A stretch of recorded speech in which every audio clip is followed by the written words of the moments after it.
9 مئی کو جتنی ملک بھر میں وارداتیں ہوئی تھی، میرا خیال ہے کہ یہ سب سے لیس جو جرم تھا وہ ان کا تھا۔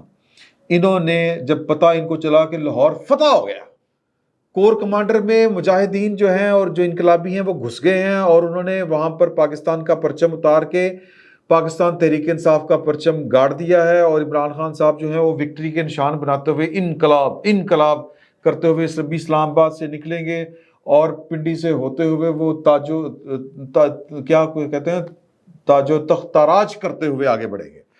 تو وہ اب اپنے مقامی لیڈر کو خوش کرتے ہوئے ٹی وی پہ انہوں نے سنا، ان کو فون کے اوپر بتایا گیا کہ جی کہ لاہور تے فتح کر لیا، تو اسی بھی نکل آئے ہیں۔ یہ ورڈنگ تھی ان بلوائیوں کی، میں یہ احتجاج کرنے نہیں نکلے ہوئے تھے، یہ باقاعدہ گجرانوالہ راہ والی کینٹ کو فتح کرنے نکلے تھے۔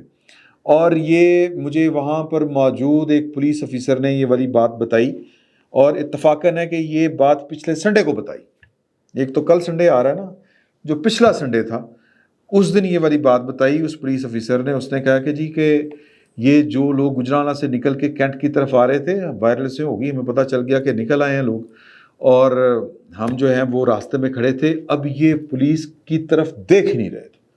پولیس کو تو یہ سمجھ رہے تھے کہ جیسے پولیس کا یہاں پر وجود ہی کوئی نہیں، اور کس مائنڈ سیٹ کے آ رہے تھے کہ ایسے تو فوج کو اٹھا دیتا ہے، پاکستان دی فوج دا رگڑا کر دیتا ہے اسی، یہ اس مائنڈ سیٹ کے ساتھ آ رہے تھے۔ ان کے جو لیڈر ہیں یعنی تحریک انصاف کے، وہ ان کو بتا رہے تھے کہ لاہور ہمارے جوانوں نے فتح کر لی ہے، کور کمانڈر کو دوڑ لواتی ہے، کور کمانڈر کے ہاؤس کے اندر گھس گئے ہیں، قبضہ ہو گیا، اللہ اللہ خیر صلی اللہ۔ اب یہ ثانوی ایک اس سے کم درجے کا محاذ فتح کرنے نکلے تھے کہ وہ تو قبضہ پورے اپنا قبضہ کر لو۔ فون کر کے اپنے لیڈروں کو کہہ رہے تھے کہ ایسے بھی نکل آئے ہیں، آ رہے ہیں، باقیوں نے بھی بلا رہے ہیں۔ اب یہ جو گفتگو بلوائیے یا جو یہ انقلابی تھے، یہ جو فونز کے اوپر کر رہے تھے گفتگو بآواز بلند، جو پولیس والے سن رہے تھے، پولیس والے وائرلیس کے اوپر اپنے افسرانے والا کو یہ گفتگو منوان ٹرانسمٹ کر رہے تھے کہ جی وہ کہہ رہے ہیں آ رہے ہیں۔ تو اب وہاں پر جب پہنچے ہیں نا، تو پولیس کو تو انہوں نے کچھ سمجھا ہی نہیں۔ اب کینٹ کے دروازے کے اوپر پہنچے ہیں، راہ والی کینٹ کے، تو انہوں نے اس پولیس افیسر کے مطابق یہ اس کی طرف بڑھے ہیں دروازے کی طرف، وہ تالے شالے وہ مورچہ زن ہو کے فوجی جس طرح کھڑے ہوتے وہ کھڑے تھے، تو وہ پولیس باہر تھی۔ تو وہ کہتے ہیں کہ جی کہ یہ جب آگے بڑھے ہیں تو بات کوئی نہیں کی، پولیس نے ہوائی فائرنگ کی، فوج ڈز کہ باز آ جاؤ، رک جاؤ، وارننگ تھی ایک۔ انہوں نے کیا لاہور فتح ہو گیا، ایک کڑے باغ دی مولی نے گجرانوالے دے کینٹ والے کور کمانڈر دا رگڑا کٹ چھڑیا سا، تو یہ رکے نہیں، پھر انہوں نے پاؤں پہ گولی ماری ہے۔ اب تھوڑا سا ٹھٹھمرے ہیں کہ کی ہو گیا۔ اب جب پاؤں پہ گولی چلی، اب فوجی تو پھر فوجی ہوتا ہے، فوجی کی ٹریننگ کسی اور طرح کی ہوتی ہے، وہ جو اس کی طرف بڑھ رہا ہو اور پھر جو خبریں ان کو مل رہی تھیں، جو پیغامات اور احکامات مل رہے تھے، وہ تو بھائی وہ پھر دماغ تے خراب ہوندا۔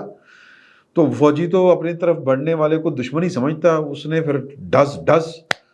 اب جب وہ پاؤں پہ گولی چلی ہے بقول اس پولیس افیسر کے، اب وہ کس طرح کس کو لگی ہے پاؤں پہ، جب کسی کو لگے گی بندہ گرے گا۔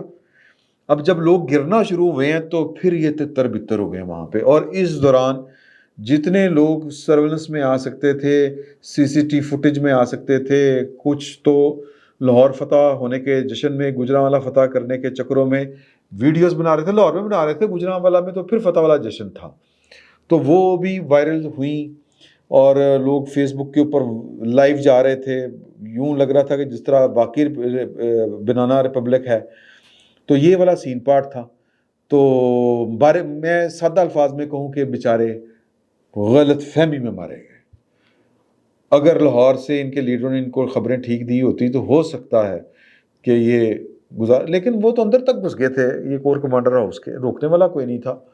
اور کور کمانڈر ہاؤس کی میں پوری واردات آپ کو سنا چکا ہوں کہ کور کمانڈر صاحب خود اس میں ملوث تھے، وہ خود کہہ رہے تھے کہ انہوں نے آن دینا، ایس او پی بنا دیا تھا، روکے نہیں کسی نے، یہ ہمارے لوگ ہیں، ان کو چائے شائے پلائیں، ان کے ساتھ بات کریں۔ انہوں نے پھر آ کے پہلے آگ لائی، انہوں نے کہا چائے تو بناؤ، پھر وہ کور کمانڈر صاحب جس طرح کر کے بچے تھے، مطلب بیوقوفی کی انتہا ہے، غیر ذمہ داری کی انتہا ہے۔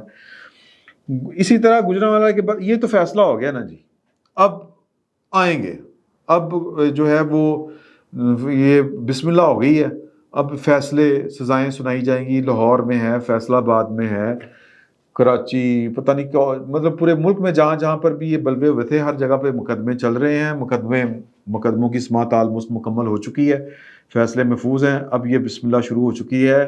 کور کمانڈرز کانفرنس کا اعلامیہ، میں صرف آپ کی توجہ اس طرف دلوانا چاہتا ہوں۔ انہوں نے کہا تھی کہ 9 مئی کو فراموش نہیں کیا جا سکتا۔ وزیر اعظم کہتا ہے آپ کا 9 مئی کو فراموش نہیں کیا جا سکتا، آپ کا صدر کہتا ہے کہ 9 مئی کرنے والوں کو کے ساتھ بات نہیں ہو سکتی، آپ کی ایک بڑی پولیٹیکل پارٹی کے چیئرمین بلاول بھٹو زرداری صاحب کہتے ہیں کہ نہیں، ان کے ساتھ بات نہیں ہو سکتی۔ اکڑی اے امریکہ دے آسرے تے بیٹھے نے کہ ڈونلڈ بلوم آئے گا جیل میں ملاقات کرنے، تو میں جناب ڈونلڈ بلوم کی شکایت لواں گا میں، اور بل گیٹس جو ہے وہ بل گیٹس نہیں، وہ ٹرمپ جو ہے وہ الیکشن جیت رہا ہے، میں باہر آ رہا ہوں۔ یہ مائنڈ سیٹ ہے، ابھی تک یہ اس الوژن میں زندہ ہے۔ مروا دیے انہوں نے لوگوں کے بچے، یہ جو 51 لوگ جن کو سزائیں ہوئی ہیں، ان کے گھروں میں کوحرام مچا ہوگا عید سے پہلے، آج کے دن عید میں 10 دن رہ گئے، خان صاحب نے مروا دیے لوگوں کے بچے۔ اب انہی مقدمات میں موت کی سزائیں ہونی ہیں، انہی مقدمات میں 9 مئی کے واقعات میں یا مقدمات میں ملوث لوگوں کو عمر قیدیں ہونی ہیں۔ کدی ماں نو ماسی آکھن گے، سوچنا چاہیے تھا، نہیں سوچا۔ میں فیصل آباد والا آپ کو آخری واقعہ بتانے لگا ہوں۔ فیصل آباد میں آئی ایس اے کے دفتر کے اوپر آپ کو پتہ ہے کہ اسی طرح ہی حملہ ہوا تھا، تو وہ جو وہاں کا انچارج تھا آفیسر، اس نے اپنے متعلقہ امیجیٹ باس کو فون کیا، انہوں نے کہا کہ سر اس طرح لوگ آ رہے ہیں، تو یہ سی سی ٹی وی فوٹیج میں بھی ہیں، وہاں پر شنید ہے کہ وہاں پر رہائشیں بھی ہیں، کچھ افسران جو ہیں وہ وہیں پہ رہتے ہیں اہل خانہ سمیت، تو یا نہیں رہتے، بہرحال جو بھی ہے یہ پکی انفارمیشن نہیں ہے۔ تو انہوں نے پوچھا، انہوں نے کہا کہ سر میرے لیے کیا حکم ہے؟ میں نے کہا حکم کیا ہے؟ آگے سے اس آفیسر نے اس کو کہا تمہارے گھر میں اگر کوئی اس طرح داخل ہونے کی کوشش کرے تو تم کیا کرو گے؟ میں دفاع کروں گا۔ انہوں نے کہا تو کرو۔ میں نے سر میں گولی چلا دوں گا۔ انہوں نے کہا تو چلاؤ، تم نے گھر بچانا ہے اپنا، یہ دفتر تمہارا گھر ہے، وہ کرو جو تم بہتر سمجھتے ہو۔ بس ختم ہو گیا۔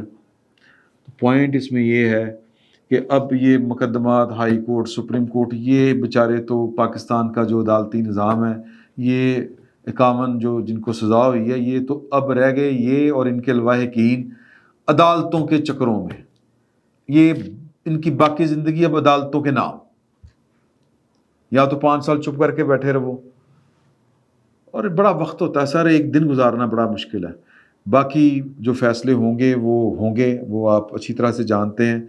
قصہ مختصر کے میسج بڑا، وہ کہتے ہیں کہ بہت کلیئر اور بہت واشگاف ہے، صاف سمجھ میں آ رہا ہے کہ 9 مئی والوں کو کوئی رعایت نہیں ملے گی۔ اگر رعایت ملنی ہوتی تو آج پہلے وہ جیلوں سے رہا ہوتے یا ان کے فیصلے سنائے جاتے جو عید سے پہلے اپنے گھروں میں اپنے پیاروں کے ساتھ جا کے عید منا سکتے تھے، لیکن پہلے یہ والے ہوئے ہیں۔